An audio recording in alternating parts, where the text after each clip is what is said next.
Hello everyone. तो भाई सबका स्वागत है आपके अपने चैनल केल्विन पर, जिस पर कि हम लोग ला रहे हैं आपके लिए one shot important question, mind map और भी बहुत सारी चीजें जो आपको दिलाएंगी पूरे पूरे नंबर।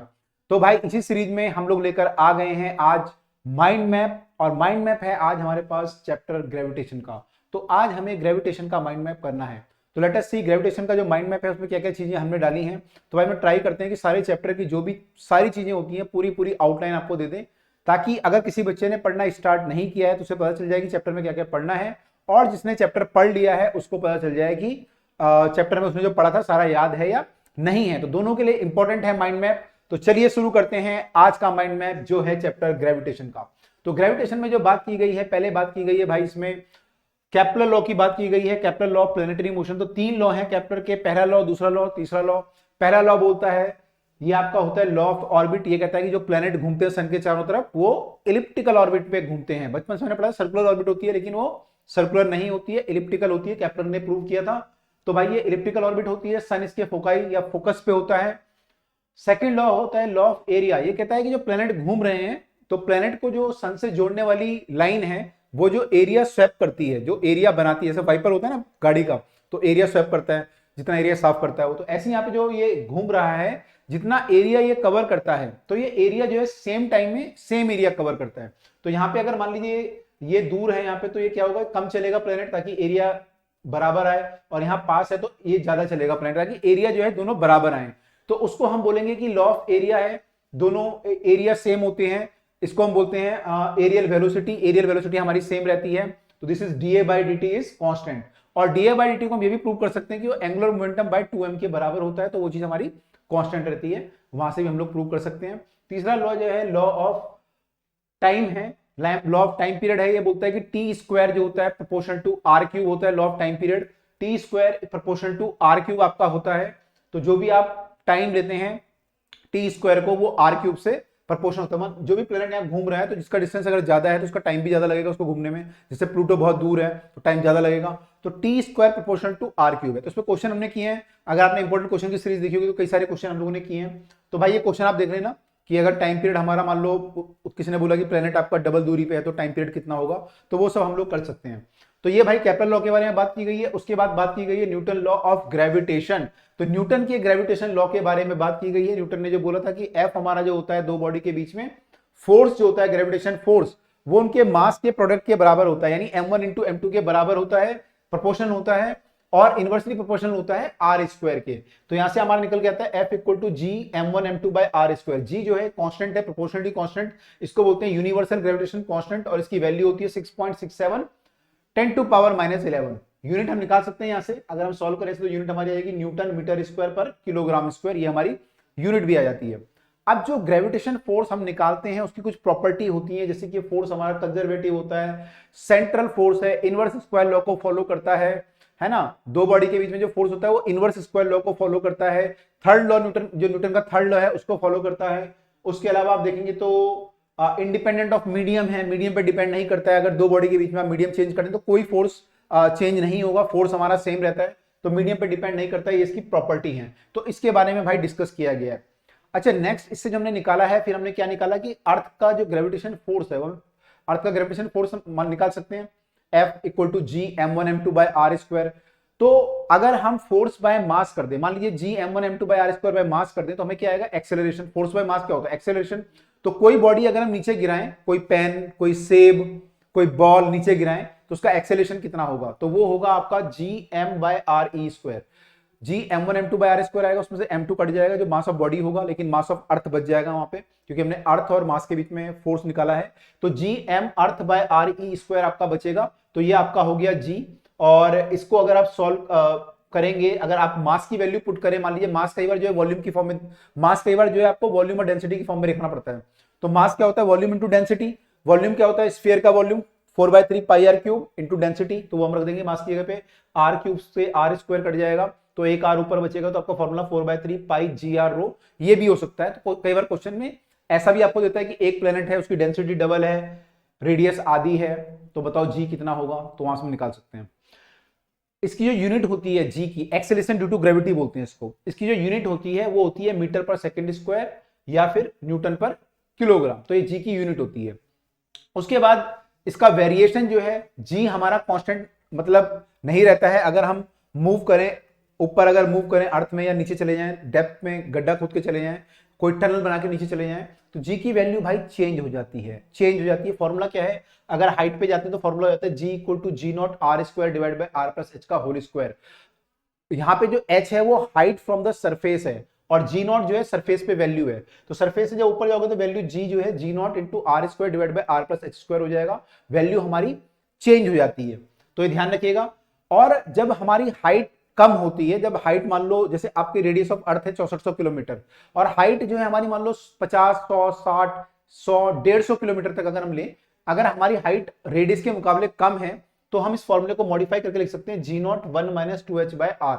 ये भी एक फॉर्मूला है जो कि बाइनोमियल थ्योरम से आता है निकाल के, तो ये भी एक फॉर्मूला जो हम यूज करते हैं। लेकिन हाइट केवल यहाँ पे कंडीशन क्या है कि हाइट हमारी छोटी होनी चाहिए, 50, 100, 60 किलोमीटर। अगर उसने बोल दिया हाइट इज r/2, तो r/2 तो बहुत बड़ा हो गया, 6400/2 करोगे 3200 किलोमीटर हो गया, तो r/2, r/3 इनमें यूज नहीं करेंगे। जब बोलेगा कि हाइट हमारी बहुत कम है, 15, 20, 50 किलोमीटर, तो ये वाला फॉर्मूला हम यूज कर सकते हैं। तो h is very very less than r, तब हम यूज करेंगे।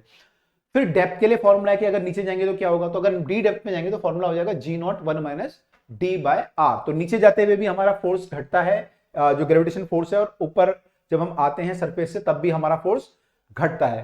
ठीक है, तो ये हमारा फॉर्मूला होता है। और इसके बाद अगर हम देखें यहाँ पे, तो अच्छा ये फॉर्मूला हमारा एग्जैक्ट फॉर्मूला, इसमें कोई हमने अप्रोक्सीमेशन नहीं किया है, तो कितनी भी डेप्थ तक हम लोग जाएं, r/2, r/3 जो भी जाएंगे, फॉर्मूला यही रहेगा। डेप्थ के लिए हमने एग्जैक्ट फॉर्मूला लगाया, हाइट के लिए हमने अप्रोक्सीमेट लगाया था। अगर हम लैटिट्यूड की बात करें, लैटिट्यूड का मतलब होता है कि अगर मान लीजिए ये अर्थ है हमारा, और अर्थ पे ये इक्वेटर है, और कोई पॉइंट यहां पे है, तो जो हम ये एंगल होता है इसको हम बोलते हैं लैटिट्यूड। ये जो एंगल होता है इसको बोलते हैं लैटिट्यूड, लैम्डा से रिप्रेजेंट करते हैं। तो लैटिट्यूड यहाँ पे अगर देखें तो इक्वेटर पे अगर कोई पॉइंट होगा तो लैटिट्यूड कितना हो जाएगा, 0, और यहाँ पे अगर पॉइंट होगा तो एंगल कितना हो जाएगा, 90 डिग्री। तो यहाँ पे हमारा लैटिट्यूड जो होता है 90 डिग्री होता है, और यहाँ पे 0 होता है। इक्वेटर पे अगर बात करें तो इक्वेटर पे 0 होता है।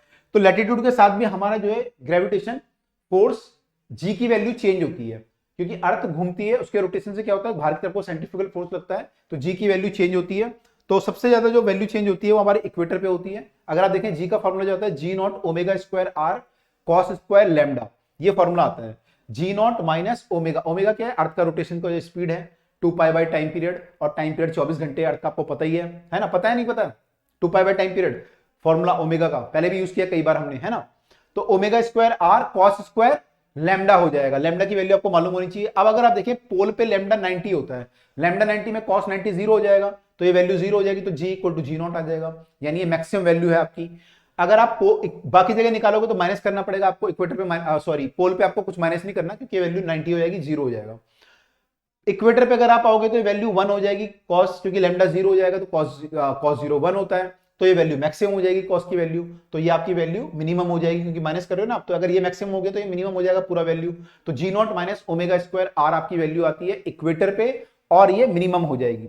तो इस पे बेस क्वेश्चन आप लोगों ने देखे थे कि जब मान लो एक अर्थ कितनी स्पीड से घूमना शुरू कर दे ताकि बॉडी वेटलेस फील करे, तो वेटलेस फील करने का मतलब जी इफेक्टिव 0 हो जाए, तो जी जो है ये वाला जी 0 हो जाएगा, तो मतलब G naught minus omega square R 0 हो जाएगा, तो यानी G naught equal to omega square R हो जाएगा। तो वहां से हम ओमेगा की वैल्यू निकाल सकते हैं कि अर्थ की ओमेगा कितनी होनी चाहिए ताकि आपका जी इफेक्टिव 0 हो जाए। जी इफेक्टिव है, ठीक है, हम जो जी निकाल रहे हैं सारे इफेक्टिव जी, मतलब पर्टिकुलर हाइट पे या पर्टिकुलर लैटिट्यूड पे जी का वैल्यू कितना होगा वो निकाल रहे हैं। तो ये सब बात यहाँ पे की गई है। उसके बाद कुछ यहाँ पे डेफिनेशंस दी गई हैं अलग अलग चीजों की, जैसे एक डेफिनेशन दी गई है इंटेंसिटी ऑफ ग्रेविटेशन फील्ड।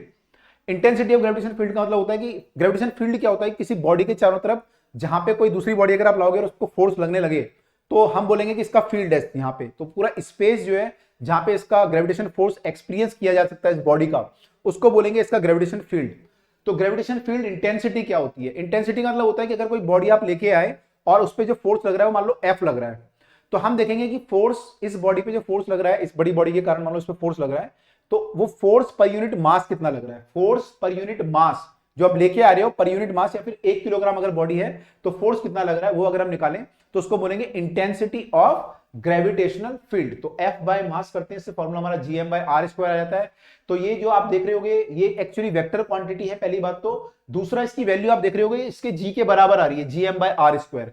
तो ये वैल्यू जो है बराबर होती है, लेकिन ये हमने केवल सरफेस ऑफ द अर्थ, माने अर्थ के सरफेस के लिए हम लोग जी की बात करते हैं। लेकिन मान लो उसने बोला कि प्लूटो है या कोई और प्लेनेट है, तो वहां पे हम यूजुअली इंटेंसिटी की बात कर सकते हैं, या हम बोल सकते हैं जी की वैल्यू प्लूटो पे कितनी होगी, तो उसका जी अलग हो जाएगा। तो ये जो वैल्यू है किसी प्लेनेट पे या किसी और जगह पे है, तो हम GM by R square, formula same है, बस अगर आपको निकालना है तो उस प्लेनेट का मास, उस प्लेनेट का रेडियस आपको पुट करना है तो फिर सरफेस पे आ जाएगा। और अगर वो पॉइंट सरफेस पे नहीं है, ऊपर है, तो आपको फिर वाला डिस्टेंस पुट करना पड़ेगा। तो जीएम बाय आर स्क्वायर से हम निकाल सकते हैं, वेक्टर क्वांटिटी है और इसकी यूनिट जो है फोर्स पर यूनिट मास है, तो न्यूटन पर केजी या फिर मीटर पर सेकंड स्क्वायर, 2 यूनिट इसकी आ सकती है। ठीक है, ये अपॉन में जो लिखा है ये 2 यूनिट है इसकी, या तो ये यूनिट होगी या फिर ये होगी। उसके बाद ग्रेविटेशन पोटेंशियल की बात की गई है।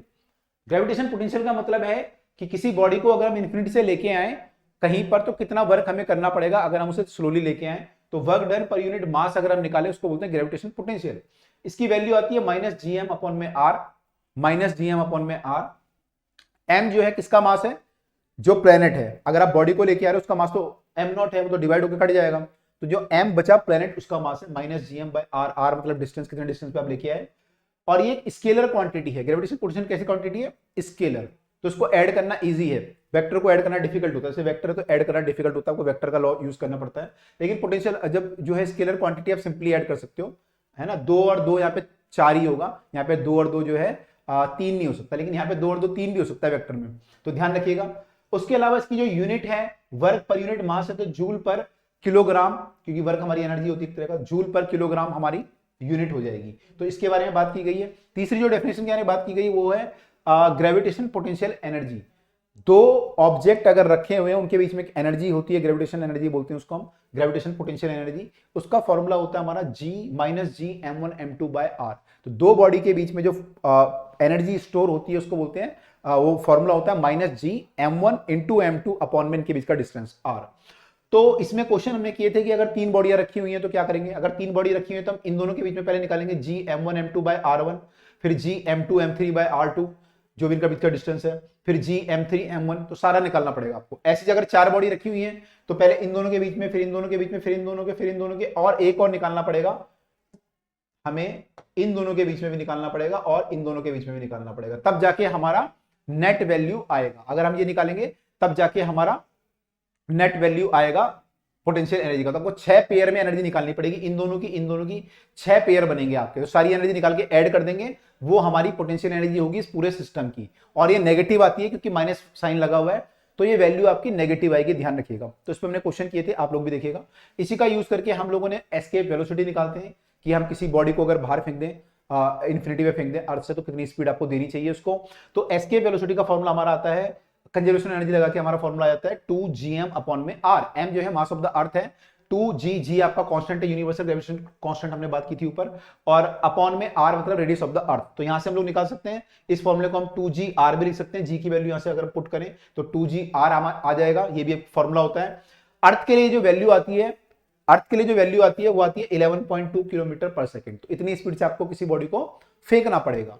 और ये इंडिपेंडेंट होती है मास ऑफ द बॉडी के मास पे डिपेंड नहीं करती है स्पीड जो हम फेंक रहे हैं। वो आप अगर छोटी बॉडी फेंकोगे तब भी उतनी स्पीड चाहिए, बड़ी बॉडी फेंकोगे तब भी उतनी स्पीड चाहिए। हालांकि बड़ी बॉडी के लिए आपको एनर्जी ज्यादा चाहिए, ध्यान रखिएगा, क्योंकि हाफ एमबी स्क्वायर होता है ना एनर्जी, तो एनर्जी ज्यादा देनी पड़ेगी आपको, लेकिन स्पीड सेम चाहिए। कई बच्चे कंफ्यूज हो जाते हैं यहाँ पे कि सर अगर छोटी बॉडी और बड़ी बॉडी है तो दोनों अलग अलग होना चाहिए। अलग नहीं होता है, दोनों की जो एस्केप वेलोसिटी होती है वो सेम होती है। पहली बात, मास पे डिपेंड नहीं करती है। दूसरा, एंगल ऑफ थ्रो पे भी डिपेंड नहीं करती है। आप ऐसे फेंको, ऐसे फेंको, ऐसे फेंको, स्पीड हमारी सेम आती है। एस्केप वेलोसिटी हमारी 11.2 ही आती है। तो ये बात यहाँ पे की गई है। उसके बाद बात की गई सैटेलाइट्स के बारे में। सैटेलाइट मतलब कोई भी बड़े ऑब्जेक्ट जो आपके जो है घूम रहे होते हैं अराउंड द प्लेनेट, उसको हम बोलते हैं सैटेलाइट।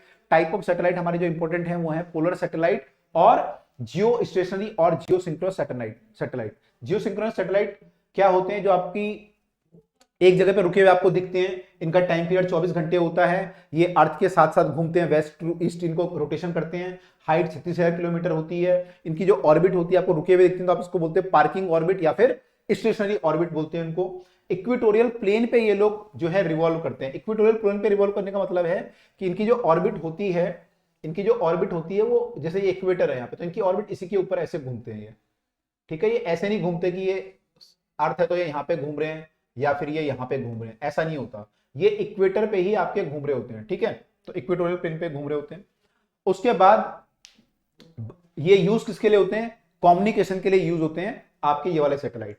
पोलर सैटेलाइट जो होते हैं इनकी हाइट कम होती है, 500 से 800 किलोमीटर। टाइम पीरियड इनका जो है 80 से 100 मिनट के आसपास ऐसे कुछ रहता है इनका टाइम पीरियड, ठीक है। तो depend on the height time period आपका चेंज हो जाएगा। और ये मूव करते हैं पोलर ऑर्बिट में। पोलर ऑर्बिट का मतलब होता है पोल के ऊपर से मूव करते हैं ये, मतलब ये ऐसे जैसे पोल है हमारे नॉर्थ पोल और साउथ पोल, तो ये इनकी जो ऑर्बिट होती है इसी को क्रॉस करते हुए ऐसे जाती है, तो इनको बोलते हैं पोलर सैटेलाइट। और इसका यूज क्या होता है? इसका यूज हम करते हैं वेदर फोरकास्टिंग में। तो इनका यूज हम लोग वेदर फोरकास्टिंग में करते हैं। तो हमारे टाइप ऑफ सैटेलाइट है। सैटेलाइट की फिर हम ऑर्बिटल वेलोसिटी निकालते हैं। ऑर्बिटल वेलोसिटी निकालने के लिए हमने क्या करते हैं? सेंट्रीपिटल फोर्स को ग्रेविटेशन फोर्स के बराबर करते हैं, तो हमारी वेलोसिटी आती है √gm/r, या फिर अगर आपको हाइट पता है तो 2gm/r+h। इसका कहने का मतलब ये है कि मान लीजिए ये आपका सैटेलाइट यहां पे है, तो या तो आपको डिस्टेंस पता है तो आप फॉर्मूला लिखोगे gm/r, या फिर हम लिख सकते हैं ऐसे, भाई ये r है ना, तो इसको मान सकते हैं ये r ऑफ द प्लेनेट हो गया और प्लस ये h हो गया। तो इस पूरे r को दो पार्ट में डिवाइड कर सकते हैं, r में और h में। तो यहाँ पे r+h आ जाएगा स्मॉल r की जगह पे। तो r क्या है? प्लेनेट की रेडियस है वहां पे। तो ये हमारा फॉर्मूला बन गया। उसके अलावा इसको हम gr भी लिख सकते हैं, √gr। और अगर आप इससे कंपेयर करेंगे तो यहाँ पे 2gr था, तो ये अपॉन में इसको जो है मतलब √2 से डिवाइड किया गया है, तब जाके ये आया। तो ये एस्केप वेलोसिटी अपॉन में √2 होता है। तो कई बार आपको रिलेशन ही पूछा जाता है कि ऑर्बिटल वेलोसिटी में और एस्केप वेलोसिटी में क्या रिलेशन है, तो ये आपको रिलेशन मालूम है यहाँ पे। उसके बाद एनर्जी ऑफ द सैटेलाइट के बारे में बात की गई कि सैटेलाइट पे कौन कौन सी एनर्जी होती है। सैटेलाइट पे जो एनर्जी होती है, पोटेंशियल होती है, काइनेटिक होती है और टोटल एनर्जी भी होती है। तो पोटेंशियल एनर्जी जो होती है -gmm/r होती है, काइनेटिक एनर्जी gmm/2r होती है। इन दोनों को ऐड करोगे तो टोटल आएगी, मतलब दो एनर्जी होती है उसको ऐड करेंगे तो टोटल आ जाएगी, जो कि -gmm/2r होगी। तो भाई आई होप कि इस तरीके से हमने सारे के सारे पॉइंट जो है यहाँ पे कवर कर दिए हैं। जो भी आपके टॉपिक थे, जो भी फॉर्मूले थे, सब एक शीट पे ले आए हैं। तो भाई आप लोग इसको जो है ध्यान से देखिए, पढ़िएगा, और आई होप कि आप लोगों को सब कुछ समझ में आया होगा। बाकी जो वीडियो है इसकी वन शॉट और इंपॉर्टेंट क्वेश्चन की, वो जरूर देखिएगा अगर आपको बहुत अच्छा करना है अपने एग्जाम्स में। तो अब आपसे मिलेंगे अगले कंसेप्ट के साथ, अगले टॉपिक के साथ। Till then bye and take care.